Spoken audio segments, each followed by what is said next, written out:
All right, good morning, everyone. Just a friendly reminder that practices are completely closed today for both teams. Video is prohibited in today's press conferences. A full live transcript will be available shortly after the conclusion of today's press conference at ncaa.com/transcripts. Again, good morning, and please welcome the South Carolina Gamecocks head coach, Don Staley, and student athletes, Asia Wilson, Bianca Cuevas-Moore, Kayla Davis, Alicia Gray, and Tyesha Harris. South Carolina defeated Quinnipiac 158 to advance to the Elite Eight for the third time in program history. The Gamecocks will face Florida State tomorrow at 6 p.m. Pacific. First, we will have an opening statement from Coach Staley. Then we'll open up for questions for our student athletes. I'm sorry. That's okay. They're happy people. Please state your name and media outlet before your question. Coach, your opening statement, please. We are excited to be in this position. This is a position in which we've worked so hard. We control our own destiny, and hopefully we'll come out and perform like we performed all season long. And we're just excited to play a very competitive Florida State basketball team. All right, student athletes only, and name and outlet for each question, please. Jordan. Right in front. Jordan Colbert with the Tallahassee Democrat. Asia, Florida State 2 years ago in the Elite Eight in Greensboro. What do you remember from that game? Really competitive one that went right down to the wire. Just what do you remember from that first game? Like he said, they're a very competitive team. They compete for 40 minutes. They're very physical, and that was something that we really kind of helped bring us to the win, is that we became physical, and we then became even more competitive. So that's the most that I remember from that game. And of course, remembering going to the Elite Eight and just the feeling, going to the Final Four and just that feeling, I think that's something that I really want these girls to experience, and that's what we're going to go out there and try to do. Joe Gorcho, WIS in Columbia. Kayla, two things. One, what had you giggling just now? And secondly, I just have to know. I'm so confused over here. And secondly, how excited are you for the opportunity to get that chance to punch a ticket to the Final Four? There's just a lot of jokes on this team. No, yesterday we shot a nice video for our men's team, and Coach couldn't get the word. That's tea. Don't give the tea Yeah, we out. can't give tea. Okay. Nobody invited Anyways. to the party. There's just a lot of jokes on the team. No, I'm just excited though. Obviously, this is why I came here, to be in these games, to be in this situation. So, wouldn't want to be on another team and trying to get to the Final Four with another group of girls. So I'm just excited. Bob. Bob Heifel with The Record in Stockton. Good morning. Kayla, could you talk about growing up the daughter of a NBA player? And I understand your brother is in the NIT. Mm-hmm. Can you tell about growing up with Antonio and your brother? Was there any sibling rivalry between you? Oh, all the time. Twin brother. Yeah, my twin brother. But yeah, one-on-one games got shut down a lot, so that stopped at an early age. But it was just fun. Obviously getting to just to see my dad's work ethic and what it takes to kind of play at the highest level. That was always fun, and I was just always excited. Excited to see him play, and I've gotten to live a lot of different places, experience a lot of different things. So it's been, a blessing. It's been a really cool opportunity. And obviously, like I said, now my brother, they're flying out to New York today to play in the Final Four of the NIT. So a lot of basketball going on in my family right now, but it's an exciting time for us.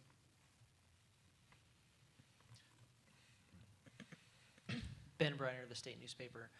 Bianca, what was that 2015 game like for you in kind of being a freshman who had to step up? It was good, I guess.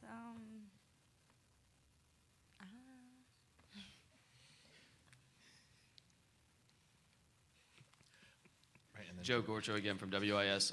Alicia, for you, how does this team always seem to look so relaxed and loose? The stakes are rising. I can't tell by looking on the podium right now that you guys are about to play the biggest game of the season tomorrow.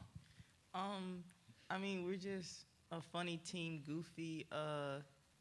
We know it's a time and place for everything, so once we're on the court, we're serious and ready to play. But right now is a time where you can get your giggles out and stuff. You could be like lackadaisical and stuff. But once you get on the court, we know it's game time. We'll be ready to go. Jordan Culver with the Democrat again. Alicia, your time in the ACC, I mean, does that give you an extra bit of familiarity with Florida State? Does that help in preparation coming up into this matchup? I wouldn't say an advantage because they're definitely a different team than they were 2 years ago.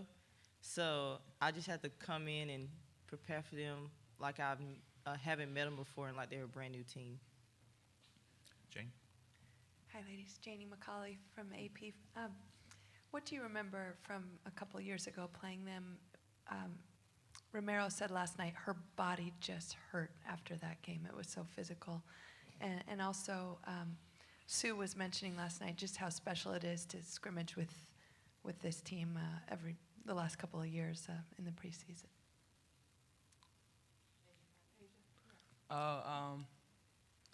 Wait, can you repeat that first part of the question? Oh. Romero said her body was it was such a physical game, and you guys won by 6, and her body was just sore afterwards. It was one of those battles, is what she fight she called it. I mean, yeah, it's kind of going off of what I said last time. It was a very physical game. I mean, when something's on the line, you're going to go and fight for it, and you really want it. And I think it just comes down to just want. I think we all know that the talent's in the room. I mean, we all know we're talented, but at the same time, when you're playing with something such as the Final Four, it just comes down to heart and want. And I think probably after that game, we really wanted it, and we went out there and fought for it, and then the results kind of showed. But I haven't really got a chance to scrimmage them, but it's always pretty good to kind of scrimmage a great team like Florida State. So it's good little rivalry. Joe from Columbia. Asia, for you, you're obviously up for the top player of the year award in college basketball. Do you feel like in this tournament right now you've made a significant statement that, hey, I am the best player in basketball right now? I honestly don't really even know how to answer that question, honestly. I think I'm just kind of doing the same thing I've been doing. My biggest thing is just being efficient and just going out there and helping my team get a win. I credit all of my teammates for giving me the ball and just looking for me and just keeping up with me, staying with me. I'm probably a hard person to deal with, but they really do a great job of just handling me. So I really just give it all to them, and I wouldn't be in the position that I am to even receive those awards and even be finalists for awards such as the National Player of the Year without them. So I really credit them for just being and keeping up with me. Good morning. Kelly Jones from The Record in Stockton. I have 2 follow-up questions. Asia said she didn't really remember or didn't really scrimmage against South Carolina. You're South Carolina. Didn't really scrimmage against Florida State. Does anyone else remember scrimmaging against Florida State and what you learned from that? We actually aren't supposed to talk about the scrimmage, so let's leave those questions alone because it was a closed door thing. And Got it. It's not supposed to be publicized. Apologies. It's okay. This question is for Asia, and forgive me for not knowing. We're watching you play last night, and we don't ever really see players wear shin guards, and you were talking about the physicality. You guys were talking about the physicality of. So I was wondering if you kind of tell us why you do that and how much, how it helps. Last year I was battling with shin issues, and I always had kind of a bad habit of person kind of kicking me in the shins, and it would really, really hurt. So they have these things that are molded to my shin, and they're kind of shin guards, and they really help me because I know then I'm protected because kind of getting hit by a bunch of people and kicked in that shin area that it doesn't really affect me anymore that I have my shin guards, so that's why I wear them. You play soccer. Jordan Culver with the Democrat again. Not asking specifically about the scrimmage, but is there a slight rivalry growing now between South Carolina and Florida State because you guys have met in the Elite Eight before and you guys are getting a little bit more familiarity with each other? For any players, particularly for Asia? I guess. I mean, I feel like we've seen them a lot, so I don't really know exactly. I don't know how they feel about it, but hey, it's just a game. It's just a game we play. Mike? Mike Clockey from The Record in Stockton. In watching your opponent last night, they gave up a lot of easy baskets early in the game and seemed to really make some changes defensively. I think Oregon State only scored 17 points in the second half. Just for any of the players, did you see any changes in the way they approached the second half, and does it make you think you're going to face a team that plays defense like that tomorrow then too? About to say, we only really got to sit down and watch the second half. Obviously I feel like when Florida State looked the best. But it's obviously, like we said, it's a game to go to the Final Four. So we imagine it's going to be as competitive as possible. And they really turned the defense up, and I think their whole energy. I think they had a completely different energy, completely different focus in the second half. And I don't think we need to be prepared for that for a half. I think that's something we need to prepare for 40 minutes. Thanks, Kayla. Again, Joe from Columbia for Ty. This might be an awkward question because Coach is sitting so close to you, but how's that relationship going throughout the year? You play the position that Coach obviously demands some of the most of, being the point guard, and how has she helped you grow into that role to be able to handle the responsibilities that you have and being able to run the floor like you do? She's always in my ear in practice and even in the game. Like when they're about to shoot free throws, the other team about to shoot free throws, she'll pull me over and tell me what needs to be done. So just her just being in my ear and telling me what's right and what's wrong. Any other questions for the student athletes? Thank you, ladies, and good luck tomorrow. Thank you.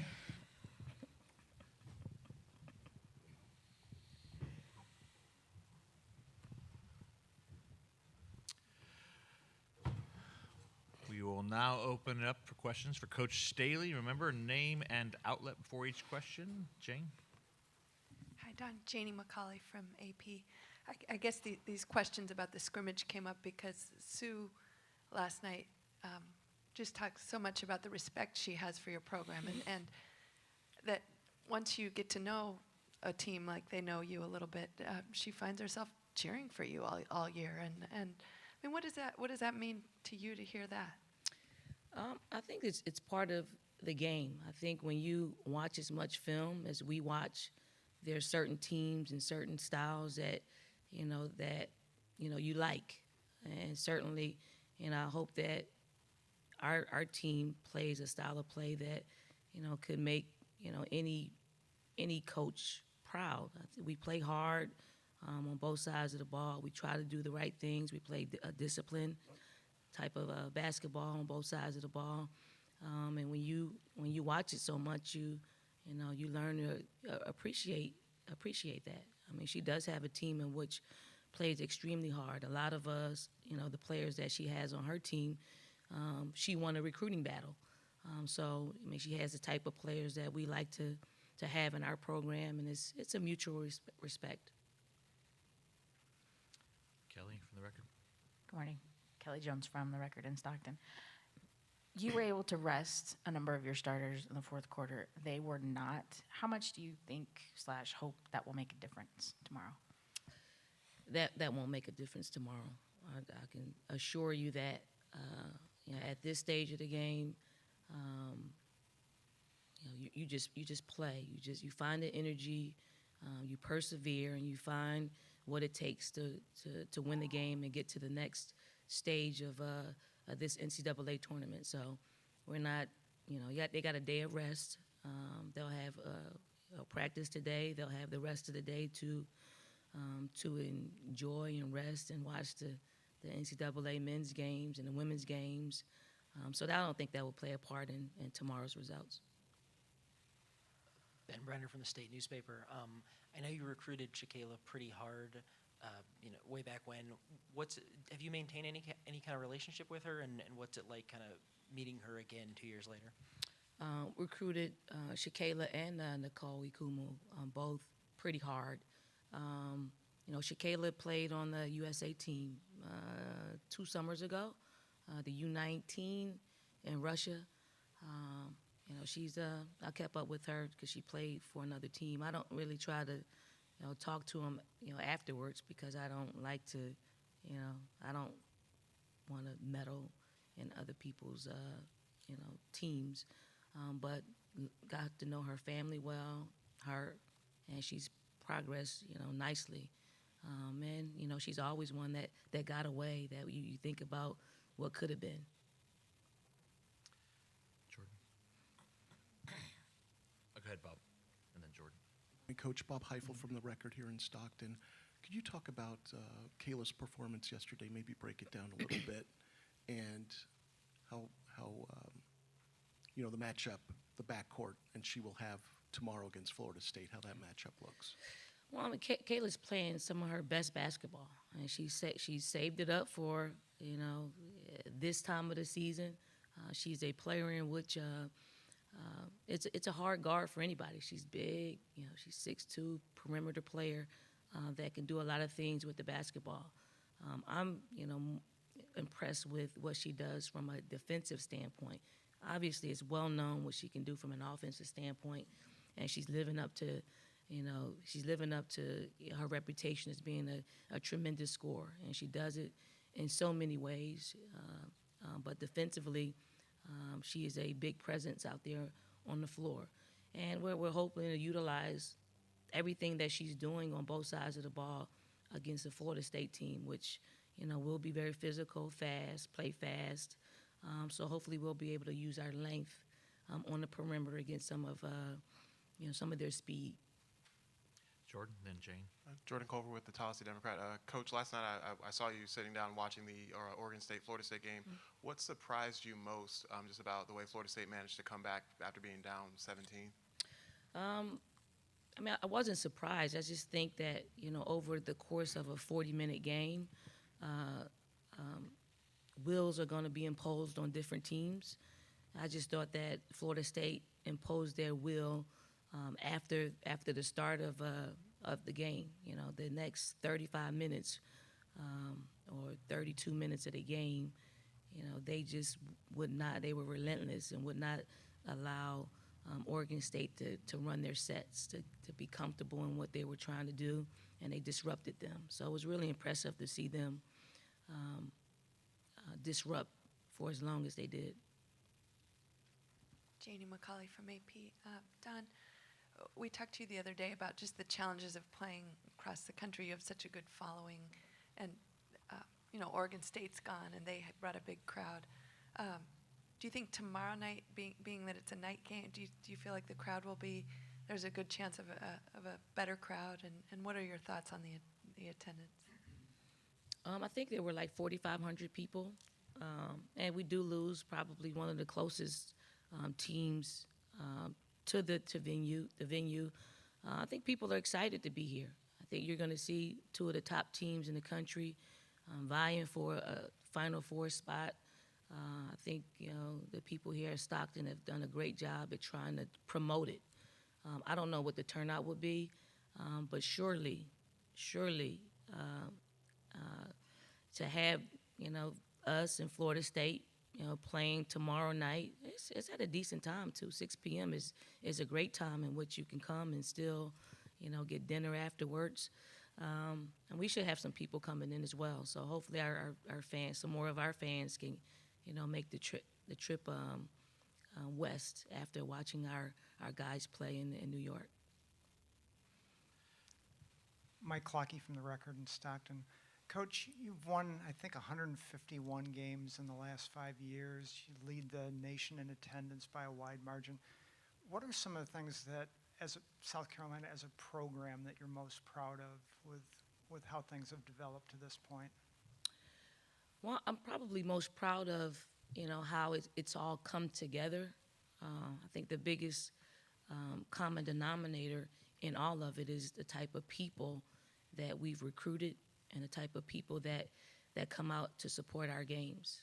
It is truly a lifestyle to support our program, and the families that come into our program, they get a chance to have an experience like no other. The way the fans support us both on the road and at home, and just everyday life, to go to the grocery store, to go to the malls. And it is somewhat of a hardship, because some of our players sometimes are just going out to pick up some things at the mall, and it turns out to be a selfie session, which is it comes with the territory. But the way they support us, we make them feel very much a part of our family, and that's probably the biggest mutual respect that we have for each other, our fans, and our in our program. Jordan Culver with the Democrat again. So, Coach, just seeing your players up here on the podium, just laughing, joking with each other, what's that like for you as a coach? Is it refreshing to see your players just being so relaxed before such a major game? Yeah, I mean, you don't want them uptight. I think tomorrow will bring a lot of pressure, and it won't be a laughing matter at this point. But they're pretty calm. They're cool. They get along with one another, and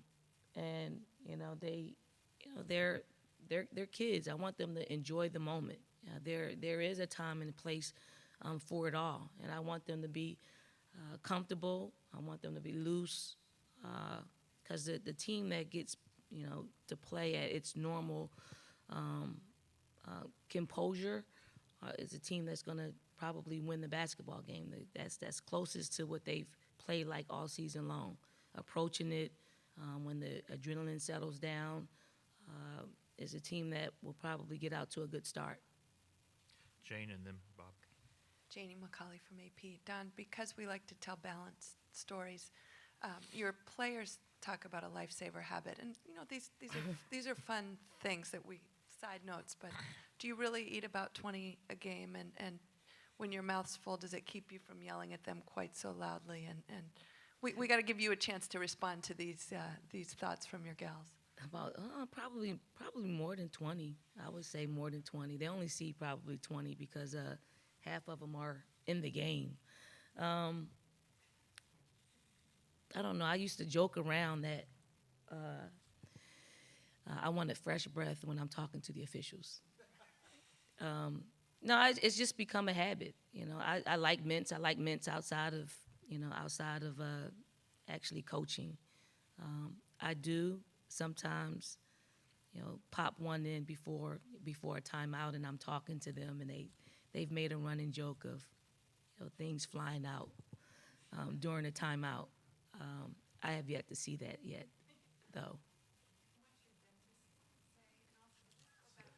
Does this go back to, even during your playing days in college when you would snap the rubber band? I mean, are these maybe not superstitions, but ways you deal with pressure or coaching or playing? Coping mechanisms, huh? No, I guess it's become a habit. I don't eat I eat probably more fruity stuff outside of the games. But the way, I don't know who lines them up, but they line them up so perfectly, it's enticing. So I have to go out and grab a few of them. Bob Heifel from the Record in Stockton. What a great year for South Carolina basketball. The men's game is about to tip off, if it hasn't already, and the success you all are having this season. How might this bode for both of your programs, kind of the rising tide lifting both ships?